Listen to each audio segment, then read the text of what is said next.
자, 이번에는요,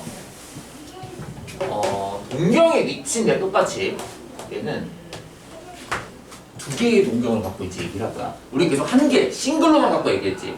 이번엔 듀얼이야. 동경을 두 개를 만들 겁니다. 자, 첫 번째 케이스가 뭐냐면요. 자, 10초선이 이렇게 있고요. 그 다음에 X축, Y축이 이렇게 있을 때, 자, OP1이라는 동경이 있고, 그 다음에 쫙 돌리다가 OP2라는 동경이 있는데, 이렇게 됐어. 8번은 저희가 풀어놓으면 되고. 네? 8번은 저희가 8번 하지 않았어요, 방금? 풀어놓으면. 아직 잠이 덜 깼었군요.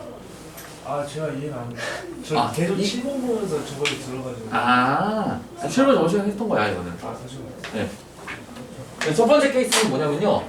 동경이 일치할 때야. 동경이 일치할 때. 그래서 OP2와 OP1이 일치할 때입니다. 그럼 똑같이 OP1과 OP2가 움직인 각도가 세타가 될 거 아니야. 일치한다라고 했을 때 두 동경의 각도를 빼주게 되면요. 움직인 동경이 움직인 회전 각도. 그 회전 각도를 빼주게 되면 그냥 뭐라고 써주면 돼? 360도. 그러니까 이 P2도 이렇게 표현될 거야. 360도 곱하기 N2 플러스 세타라고 표현할 수 있을 거고, 얘는 360도 곱하기 N1 플러스 세타라고 쓸 수 있을 거는 거지. 근데 이 세타라는 건 눈에 보이는 각도야. 근데 얘네가 몇 바퀴 돌았는지 몰라. 빼면 항상 뭘로 나오고 있어? 그냥 360도에 정수배로 표현이 될 수밖에 없겠지. 플러스 0도가 그쵸? 동경의 각도 차이가 0도가 된다는 거지. 그치? 자, 이번에는 두 번째. 자, 이제 여기서부터 조금 내용이 어려워집니다. 잘 봐봐. 10초선이 있고요. 자, 동경이 이렇게 위치하고 있어. 자, OP1이라는 아이가 자, 이렇게 세타만큼 움직였다라고 얘기를 해볼게. 그럼 OP1이 움직이는 각도는 동경 OP1이 움직이는 각도를 우리가 얘기를 했을 때 360도 곱하기 n 더하기 세타가 된다는 거 보입니까? 내가 이 동경을 어떻게 할 거냐면은 접었다가 풀게요. 그럼 뭐 한 거야? Y축 대칭한 거지. 자, 접었다가 풀게요. 짜라랑. OP2. 그럼 동경 OP2가 움직인 각도는 뭐가 됩니까? 플러스 이렇게 되지 않아? 아니야, 플러스 90이 아니지. 몰라, 이거는. 그럼 세타가 이렇게 표현될 거 아니야, 얘들아. OP2가 움직인 각도가. 근데 이거를 어떻게 표현할 거냐면은 이렇게 한번 생각을 해볼게. 자, 어차피 두 개가 대칭 관계야. 그러면 얘가 세타면은 얘도 몇 다야? 얘도 똑같이 세타가 될 수밖에 없겠지. 그럼 내가 방향을 이렇게 표시를 해볼게. 이렇게 하는 거지, 시계 방향으로. 그럼 시계 방향으로 돌았으면 얘를 그냥 세타라고 표현하면 안 돼. 뭐라고 표현해야 돼? 180 마이너스. 마이너스 세타라고 표현을 해야 돼. 근데 누구 기준으로 마이너스 세타만큼 올라간 거야? 180도 돌고 세타만큼 다시 깎였다는 뜻이지. 그게 바로 이 OP2가 각도를 표현하고자 하는 동경의 크기가 될 거 아니야. 맞아? 그래서 OP2는요, 마찬가지로 회전수도 써줘야 돼. 360도 플러스 n 더하기 180 마이너스 세타가 된다. 그러면 두 동경이 Y축 대칭 관계면은 항상 동경이 이루는 각도들을 합쳤을 때 뭐가 돼야 되겠어? 항상 몇 도가 돼야 됩니까? 얘는 세타만큼 돌고 얘는 이만큼 돌았으니까 이 각도에 세타만큼 더해주면은 OP1과 OP2가 이루는 동경의 각도의 크기를 항상 합쳤을 때 몇 도가 나와야 돼? 180도가 나와야 되겠지. 그래서 얘는 OP1 더하기 OP2가 180도가 나와. 항상 각도를 합치게 되면은. 물론 모두 써줘야 돼. 이건 이제 디폴트로 가는 거야. 뭐? 360도 플러스 n이다. 왜냐면 몇 바퀴 돌았는지 바퀴 회전수가 항상 표현이 돼야 될 테니까. 똑같이 한 바퀴 돌았으면 얘가 0이 되겠지, 그때는. 근데 얘가 한 바퀴 돌고 얘가 두 바퀴 돌았으면 플러스 마이너스 1이 되겠지. 그러니까 여기는 이 180도라는 거는 우리가 눈에 보이는 동경의 각도를 합쳤을 때 나오는 눈에 보이는 각도의 합이야. 거기에 항상 회전수는 디폴트로 가야 된다, 여러분. 됐죠? 아이고 호소가 자야 돼. 호소가 여기 봐야 돼. 여기 봐야 돼. 여기 봐야 돼. 여기 봐야 돼. 여기 봐야 돼. 자, 그다음에 세 번째. 이번에는 자, 동경이 있을 때 이게 각 변환할 때 또 중요하게 다뤄지는 주제 중에 하나입니다. 이게 같이 연동이 돼. 자, 똑같이 우리가 OP1이라는 동경이 세타만큼 회전했다라고 얘기를 했을 때 이번에는 뭐 할 거냐면은 동경을 원점 대칭시켜. 그럼 원점 대칭시키면은 이만큼 움직인 각도가 OP2가 움직인 각도가 될 거 아니야. 맞아? 근데 실적으로 원점 대칭이니까 얘는 두께가 무슨 각도야? 막곡지각이지, 막곡지각. 그러면 요 180도를 기준으로 해서 세타만큼 시계 반시계 방향으로 다시 더 움직였다라는 거지. 그치? 그럼 OP1이라는 각도는 360도 곱하기 N1 회전수 모르니까 더하기 세타 눈에 보이는 각도 세타만큼 움직였다라고 얘기할 수 있을 거고 그 다음에 OP2가 움직인 동경의 크기는 마찬가지로 360도 곱하기 N2 몇 바퀴 돌았는지 몰라. 그럼 얘는 동경의 움직인 각을 뭐라고 표현해주면 되겠어? 세타로 똑같이 표현을 해줘야 돼. 180도 돌고 세타만큼 더 갔다. 어떻게? 반시계 방향으로. 플러스가 되겠지. 얘는 180 플러스 세타가 OP2라는 동경이 움직인 실제 눈에 보이는 각도로 표기가 되겠지.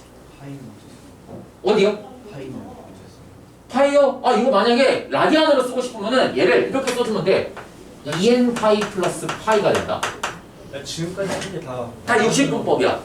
근데 라디안으로 다 사용할 수 있는 라디안으로 다 표현했는데 이거 그냥 뭐라고 써주는데 2 파이 n이니까 2n 파이 플러스 0이라고 쓰면 돼 그냥. 왔다 갔다 버리면 돼. 360도를 라디안으로 바꿔주기만 하면 돼 그냥. 얘도 안 써도 상관없어. 근데 문제에서 이게 혼용돼서 둘 다 쓰여. 보통 문제에서는 라디안을 많이 쓸 거야. 그럼 얘를 라디안으로 표현하면 이렇게 쓰면 돼.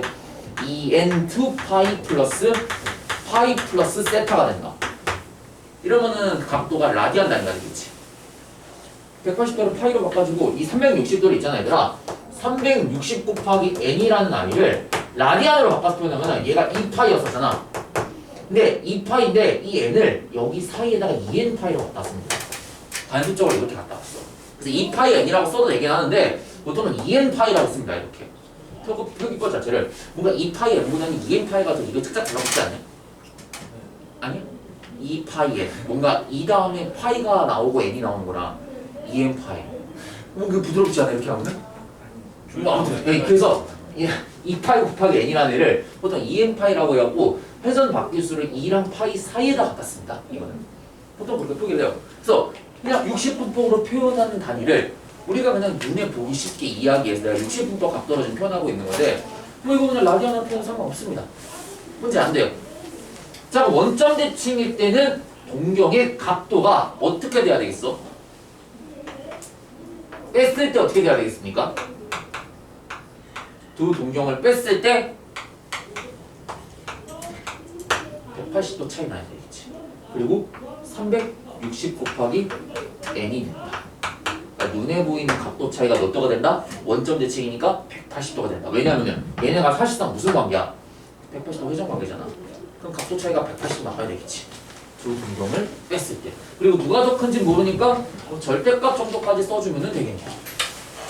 그렇죠. 왜냐면 OP1이 클지 OP2가 더 클지 그건 모르니까. OP2가 근데 시계 방향으로 나왔어도 이게 상관없는 어디요? 시계 방향으로 돌았어도? 봐봐. OP2가 만약에 이게 원점 대칭 관계면은 자, 얘를 기준으로 한 바퀴 돌고 다시 이렇게 돌았다라고 얘기할 수 있는 거고 아니면은 이거를 이렇게 얘기할 수도 있어. 이렇게.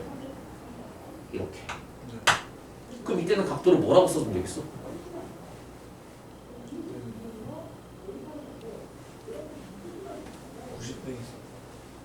90 빼기 세타? 아니지. 마이너스 180도에서 어서오세요. 세타 이렇게 써주면 되겠죠.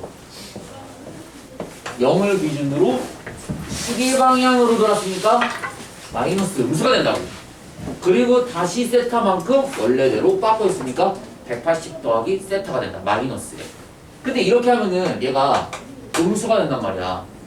눈에 보이는 각도는 항상 몇 도에서 몇 도 단위로 변하자고 그랬었지? 0과 360도 사이에서 표현하자라고 했던 거 기억납니까? 일반각 표현했을 때 360 곱하기 n 더하기 알파라고 표현한다고 했는데 이 알파라는 게 실질적으로 우리가 몇 바퀴 회전을 하는 거는 고려하지 않고 눈에 보이는 각도를 표현한다라고 했었지.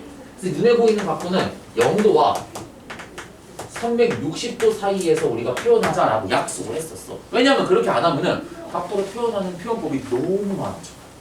그래서 기준을 이렇게 두자라고 우리는 약속을 했기 때문에 보통은 요 180 플러스 세타라는 아이가 눈에 보이는 각도니까 이거를 우리가 양수로 표현하는 게 맞다는 거지. 그래서 반시계 방향으로 도는 거는 수학적으로 표기할 때 기술할 때는 그렇게 사용할 수 있지만 보통 이렇게 개념을 사용할 때는 그건 별로 사용 안 해요.